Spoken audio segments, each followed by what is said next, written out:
So ಎಲ್ಲರಿಗೂ ನಮಸ್ಕಾರ. ರೋಹಿತ್ ಪಾಕ್ನ ಹೊಸ ವಿಡಿಯೋಗೆ ನಿಮಗೆಲ್ಲರಿಗೂ ಸ್ವಾಗತ. ನಾನು ಅಭಿಷೇಕ್ ಆ್ಯಂಡ್ ಇವತ್ತು ನಾವು ಮಾತಾಡ್ತಾ ಇದ್ದೀವಿ ಯೂನಿಯನ್ ಬಜೆಟ್ ಬಗ್ಗೆ. ಸೊ ನಿಮಗೆಲ್ಲ ಗೊತ್ತೇ ಇದೆ, ಜುಲೈ 23ಕ್ಕೆ ಯೂನಿಯನ್ ಬಜೆಟ್ ಆಗ್ತಾ ಇದೆ.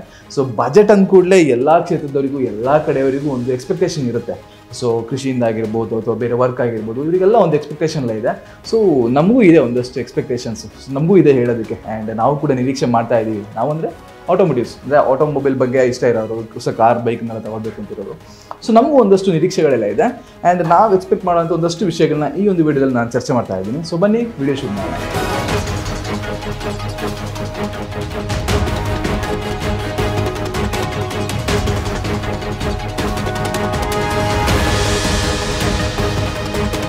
ಸೊ ಮೊದಲನೇದಾಗಿ ನಾವು ಈ ಒಂದು ಯೂನಿಯನ್ ಬಜೆಟಲ್ಲಿ ಎಕ್ಸ್ಪೆಕ್ಟ್ ಮಾಡ್ತಿರುವಂಥ ಮೊದಲನೇ ವಿಷಯ ಏನು ಅಂದರೆ FAME 3 ಸ್ಕೀಮ್ ಅಂತ ಹೇಳ್ಬೋದು. ಸೊ ಇದೊಂದು ಎಲೆಕ್ಟ್ರಿಕ್ ವೆಹಿಕಲ್ಗೆ ಸಂಬಂಧಪಟ್ಟಂಥ ಒಂದು ಸ್ಕೀಮ್ ಇದು. ಸೊ ಈ ಒಂದು ಸ್ಕೀಮ್ ಅಡಿಯಲ್ಲಿ ಇದನ್ನೇನಾದರೂ ಜಾರಿಗೆ ತಂದ್ರೆ ಅಂದರೆ ನಮಗೆ ಒಂದು ಎಲೆಕ್ಟ್ರಿಕ್ ವೆಹಿಕಲ್ ಮೇಲೆ ಒಂದು ಪ್ರೈಸ್ ಕಮ್ಮಿ ಆಗೋದಾಗಿರ್ಬೋದು. ಆ್ಯಂಡ್ ಅದನ್ನು ಜಾಸ್ತಿ ಬೂಸ್ಟ್ ಮಾಡೋದಕ್ಕೋಸ್ಕರ, ಎಲೆಕ್ಟ್ರಿಕ್ ವೆಹಿಕಲ್ಗಳನ್ನು ಜಾಸ್ತಿ ಬೂಸ್ಟ್ ಮಾಡೋದಕ್ಕೋಸ್ಕರ ಅದರ ಪ್ರೈಸ್ ಕಮ್ಮಿ ಆಗೋದು, ಸಬ್ಸಿಡಿ ಕೊಡೋದು, ಈ ರೀತಿಯಾದಂಥ ವಿಷಯಗಳೆಲ್ಲ ಈ ಒಂದು ಸ್ಕೀಮಲ್ಲಿ ಬರುತ್ತೆ ಅನ್ನೋಂಥ ಒಂದು ನಿರೀಕ್ಷೆಗಳೆಲ್ಲ ನಮಗಿದೆ. ಸೊ ಅದನ್ನು ನಾವು ವೆಯ್ಟ್ ಮಾಡಿ ನೋಡಬೇಕಾಗುತ್ತೆ.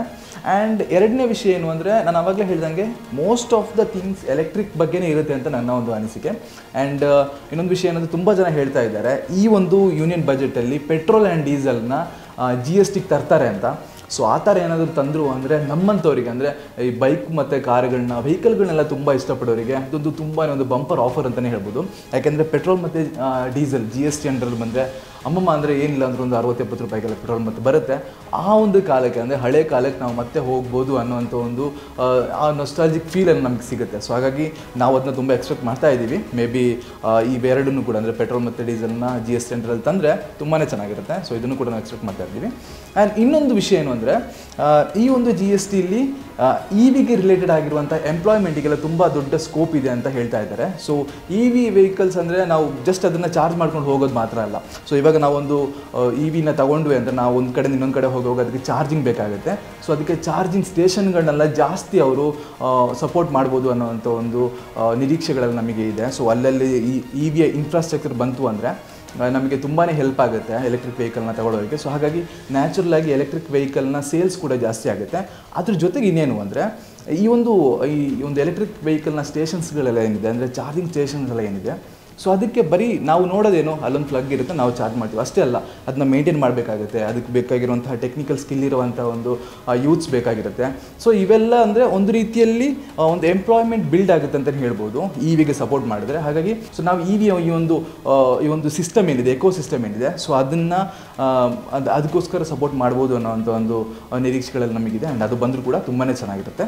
ಆ್ಯಂಡ್ ಇನ್ನೊಂದು ವಿಷಯ ಏನು ಅಂದರೆ, ನಾವು ಈ ಒಂದು ಯೂನಿಯನ್ ಬಜೆಟಲ್ಲಿ ಹೈಬ್ರಿಡ್ ವೆಹಿಕಲ್ಸ್ಗೆಲ್ಲ ಜಾಸ್ತಿ ಸಪೋರ್ಟ್ ಮಾಡುವಂಥ ಒಂದು ಸ್ಕೀಮ್ ಬಂದರೂ ಬರ್ಬೋದು. ಸೊ ಅದು ಬಂದರೆ ತುಂಬಾ ಚೆನ್ನಾಗಿರುತ್ತೆ. ಯಾಕೆಂದರೆ ಹೈಬ್ರಿಡ್ ವೆಹಿಕಲ್ಸ್ಗೆ ಏನಾದರೂ ಅವರು ಬಜೆಟಲ್ಲಿ ಸಪೋರ್ಟ್ ಮಾಡಿದರೆ 5 to 12% ನಮಗೆ ಆ ಫ್ಲೆಕ್ಸಿಬಲ್ ಆಗಿರುವಂಥ ಒಂದು GSTಲಿ ಅದು ಬರುತ್ತೆ ಅಂತಲೇ ಹೇಳ್ಬೋದು. ಸೊ ಅವಾಗ ಪ್ರೈಸ್ ಕೂಡ ಸ್ವಲ್ಪ ಕಮ್ಮಿ ಆಗುತ್ತೆ. ಸೊ ಅವಾಗ ಏನಾಗುತ್ತೆ ಅಂದರೆ ಹೈಬ್ರಿಡ್ ವೆಹಿಕಲ್ಸ್ನ ಸೇಲ್ಸ್ ಮತ್ತು ಅದರ ಒಂದು ಮ್ಯಾನುಫ್ಯಾಕ್ಚರಿಂಗ್ ಕೂಡ ಜಾಸ್ತಿ ಆಗುತ್ತೆ. ಆ್ಯಂಡ್ ರೋಡಲ್ಲಿ ನಾವು ತುಂಬ ಹೈಬ್ರಿಡ್ ವೆಹಿಕಲ್ಸ್ ನೋಡ್ಬೋದು. ಸೊ ಅದು ಒಂದು ರೀತಿಲಿ ಹೇಳೋದಾದರೆ ನಾವು ಏನು ಹೇಳಿ ಅದನ್ನು ಕಾರ್ನ ಬೈ ಮಾಡೋರಿಗೆ ಕೂಡ ತುಂಬ ಒಳ್ಳೆಯದು ಅಂತಲೇ ಹೇಳ್ಬೋದು. ಸೊ ನಾವು ಯೂಶ್ವಲಿ IC ಇಂಜಿನ್ ಇರುವಂತಹ ಕಾರ್ಗಳಿಗಿಂತಲೂ ಹೈಬ್ರಿಡ್ ಕಾರ್ಗಳಿಗೆ ಜಾಸ್ತಿ ಡಿಮ್ಯಾಂಡ್ ಬರ್ತಾ ಇದೆ. ಯಾಕೆಂದರೆ ಮೈಲೇಜ್ ಕಂಪೇರ್ ಮಾಡಿದರೆ ತುಂಬಾ ಜಾಸ್ತಿ ಇರುತ್ತೆ ಹೈಬ್ರಿಡ್ ವೆಹಿಕಲ್ಸಲ್ಲಿ. ಆ್ಯಂಡ್ ಅದೊಂದು ರೀತಿಲಿ ನೋಡೋದಾದರೆ ಒಂದು ಎಕೋ ಫ್ರೆಂಡ್ಲಿ ಅಂತಲೂ ಕೂಡ ಹೇಳ್ಬೋದು. ಯಾಕೆಂದರೆ ಅದರಲ್ಲಿ ಅಷ್ಟೊಂದು ಪೊಲ್ಯೂಷನ್ಸ್ ಎಲ್ಲ ಬರಲ್ಲ. ಸೊ ಹಾಗಾಗಿ ಅಂದರೆ ಕಂಪೇರ್ ಮಾಡಿದ್ರೆ ಸ್ವಲ್ಪ ಕಮ್ಮಿ ಇರುತ್ತೆ. ಹಾಗಾಗಿ ಮೇ ಬಿ ಹೈಬ್ರಿಡ್ ವೆಹಿಕಲ್ಸ್ನ ಕೂಡ ಅದನ್ನು ಕೂಡ ಸಪೋರ್ಟ್ ಮಾಡುವಂಥ ಒಂದು ಸ್ಕೀಮ್ ಏನಾದ್ರು ಈ ಒಂದು ಯೂನಿಯನ್ ಬಜೆಟಲ್ಲಿ ಬಂದರೆ ಸೊ ಮೋಸ್ಟ್ ವೆಲ್ಕಮ್ ಅಂತಲೇ ಹೇಳ್ಬೋದು. ಸೊ ಇನ್ನೊಂದು ಇಂಪಾರ್ಟೆಂಟ್ ಆಗಿರೋಂಥ ವಿಷಯ ಏನು ಅಂದರೆ ವೆಹಿಕಲ್ ಸ್ಕ್ರ್ಯಾಪಿಂಗ್ ಅಂತಲೇ ಹೇಳ್ಬೋದು. ಸೊ ನಿಮಗೆಲ್ಲ ಗೊತ್ತಿರೋ ಥರ ಇವಾಗ ನಿಮ್ಮ ಹತ್ರ ಏನಾದ್ರು ಒಂದು 15 ವರ್ಷಕ್ಕಿಂತಲೂ ಹಳೇದಾಗಿರೋಂಥ ವೆಹಿಕಲ್ ಇದ್ದರೆ ಅದನ್ನು ಸ್ಕ್ರ್ಯಾಪ್ ಮಾಡಿದರೆ ನೀವು ಹೊಸ ಕಾರನ್ನು ಬೈ ಮಾಡುವಾಗ ಅದರಲ್ಲೊಂದಷ್ಟು ಡಿಸ್ಕೌಂಟ್ ನಿಮಗೆ ಸಿಗುತ್ತೆ. ಸೊ ಮೇ ಬಿ ಟ್ಯಾಕ್ಸಲ್ಲೆಲ್ಲ ಒಂದಷ್ಟು ಕನ್ಸೆಷನ್ ಸಿಗುತ್ತೆ. ಸೊ ಅದನ್ನು ಇನ್ನೂ ಕೂಡ ಜಾಸ್ತಿ ಮಾಡಿದ್ರೆ ತುಂಬಾ ಚೆನ್ನಾಗಿರುತ್ತೆ ಅಂತಲೇ ಹೇಳ್ಬೋದು. ಯಾಕೆಂದರೆ ರೋಡಲ್ಲಿ ತುಂಬ ಹಳೆ ವೆಹಿಕಲ್ಸ್ ಎಲ್ಲ ಓಡಾಡುವಾಗ ಪೊಲ್ಯೂಷನ್ಸ್ ಎಲ್ಲ ಜಾಸ್ತಿ ಆಗುತ್ತೆ. ಆ್ಯಂಡ್ ಅದನ್ನ ಮೇಂಟೆನೆನ್ಸ್ ಕೂಡ ತುಂಬಾ ಕಷ್ಟ. ಬಟ್ ವೆಹಿಕಲ್ ಸ್ಕ್ರ್ಯಾಪಿಂಗ್ ಸ್ಕೀಮ್ ಅಡಿಯಲ್ಲಿ ನಮಗೆ ಒಂದು ಸ್ವಲ್ಪ ಜಾಸ್ತಿ ಸಪೋರ್ಟ್ ಏನಾದ್ರು ಸಿಗೋದಾದರೆ, ಈ ಒಂದು ಯೂನಿಯನ್ ಬಜೆಟಲ್ಲಿ ಸಿಗೋದಾದರೆ ಅದಂತೂ ತುಂಬ ವೆಲ್ಕಮ್ ಆಗುವಂಥ ವಿಷಯ ಅಂತಲೇ ಹೇಳ್ಬೋದು. ಸೊ ಅದನ್ನು ಕೊಟ್ಟು ಅದನ್ನ ಸ್ಕ್ರ್ಯಾಪ್ ಮಾಡಿ ನಾವು ಬೇರೆ ಕಾರ್ನಾಗಿರ್ಬೋದು, ಬೇರೆ ವೆಹಿಕಲ್ಸ್ನೆಲ್ಲ ಬೈ ಮಾಡ್ಬೋದು. ಸೊ ವಿಷಯಗಳ ಪ್ರಕಾರ ಏನು ಅಂದರೆ ಇದರಲ್ಲಿ ಕಮರ್ಷಿಯಲ್ ವೆಹಿಕಲ್ಸ್ಗೆಲ್ಲ ಸ್ವಲ್ಪ ಜಾಸ್ತಿ ಸ್ಕ್ರ್ಯಾಪಿಂಗ್ ಮಾಡೋದ್ರಲ್ಲಿ ಡಿಮ್ಯಾಂಡ್ ಬರುವಂಥ ಒಂದು ಮೇ ಬಿ ಆ ಒಂದು ನಿರೀಕ್ಷೆಗಳು ಕೂಡ ನಮಗೆ ಈ ಒಂದು ಬಜೆಟಲ್ಲಿ ಇದೆ. ಆ್ಯಂಡ್ ಇದ್ರ ಜೊತೆಗೆ ಫೈನಲಿ ಹೇಳಲೇಬೇಕಂತ ವಿಷಯ ಏನು ಅಂದರೆ ಇಂಪೋರ್ಟ್ ಡ್ಯೂಟೀಸ್ ಎಲ್ಲ ಒಂದು ಸ್ವಲ್ಪ ಕಮ್ಮಿ ಆಗ್ಬೋದು ಅಂತಲೇ ಹೇಳ್ಬೋದು. ಅದು ಕೂಡ ಎಲೆಕ್ಟ್ರಿಕ್ ವೆಹಿಕಲ್ಸ್ಗೆ ರಿಲೇಟೆಡ್ ಆಗಿರುವಂಥ ಕಂಪೌಂಡ್ಸ್ನೆಲ್ಲ ನಾವು ಹೊರಗಡೆಯಿಂದ ಇಂಪೋರ್ಟ್ ಮಾಡ್ಕೊಳ್ಳೋಕ್ಕೆ ಆ ರೀತಿ ಟ್ರೈ ಮಾಡುವಾಗ ಅದ್ರ ಮೇಲಿರುವಂತಹ ಒಂದು ಏನು ಟ್ಯಾಕ್ಸ್ ಎಲ್ಲ ಏನಿದೆ ಅದರಲ್ಲಿ ಸ್ವಲ್ಪ ರಿಡಕ್ಷನ್ ಸಿಕ್ಕಿದ್ರೆ ತುಂಬಾ ಚೆನ್ನಾಗಿರುತ್ತೆ. ನಿಮಗೆಲ್ಲ ಗೊತ್ತಿರೋ ಥರ ಅದರ ಒಂದು ಸೆಲ್ ಆಗಿರ್ಬೋದು, ಬ್ಯಾಟ್ರಿ ಆಗಿರ್ಬೋದು, ತುಂಬಾ ನಾವು ಹೊರಗಡೆಯಿಂದ ತರಿಸ್ಕೊಂಡು ಅದನ್ನೆಲ್ಲ ರೆಡಿ ಮಾಡ್ತಾ ಇರೋದು ಇಂಡಿಯಾದಲ್ಲಿ. ಸೊ ಹಾಗಾಗಿ ತುಂಬಾ ಟ್ಯಾಕ್ಸ್ ಪೇ ಮಾಡಬೇಕಾಗತ್ತೆ. ಈ ಒಂದು ಯೂನಿಯನ್ ಬಜೆಟಲ್ಲಿ ಆ ಒಂದು ಟ್ಯಾಕ್ಸನ್ನ ರೆಡ್ಯೂಸ್ ಮಾಡಿದರೆ ತುಂಬಾ ಚೆನ್ನಾಗಿರುತ್ತೆ. ಸೊ ಹಾಗಾಗಿ EV ಈಸ್ ದ ಫ್ಯೂಚರ್ ಅಂತ ನಿಮಗೆಲ್ಲ ಗೊತ್ತು. ಸೊ ಆ ವೆಹಿಕಲ್ಸ್ ಎಲ್ಲ ಸ್ವಲ್ಪ ಜಾಸ್ತಿ ಆಗುತ್ತೆ ಆ್ಯಂಡ್ ಅದನ್ನ ಬೈ ಮಾಡೋರಿಗೆ ಕೂಡ ಸ್ವಲ್ಪ ತುಂಬಾ ಚೆನ್ನಾಗಿರುತ್ತೆ. ಅದರ ಒಂದು ಮ್ಯಾನುಫ್ಯಾಕ್ಚರಿಂಗ್ ಒಂದು ಟೋಟಲ್ ಕಾಸ್ಟ್ ಏನಿದೆ ಅದ್ರ ಮೇಲೆ ಇದು ಸ್ವಲ್ಪ ಪರಿಣಾಮ ಬೀಳುತ್ತೆ, ಸ್ವಲ್ಪ ಕಮ್ಮಿ ಆಗ್ಬೋದು. ಸೊ ಇದಿಷ್ಟು ನಾವು ಯೂನಿಯನ್ ಬಜೆಟಲ್ಲಿ ನಾವು ನಿರೀಕ್ಷೆ ಮಾಡ್ತಿರುವಂಥ ವಿಷಯಗಳು. ಆ್ಯಂಡ್ ನೀವೇನಾದರೂ ಎಕ್ಸ್ಪೆಕ್ಟ್ ಮಾಡ್ತಾ ಇದ್ದರೆ ನೀವು ಅದನ್ನು ಕೂಡ ಕಮೆಂಟಲ್ಲಿ ತಿಳಿಸ್ಬೋದು.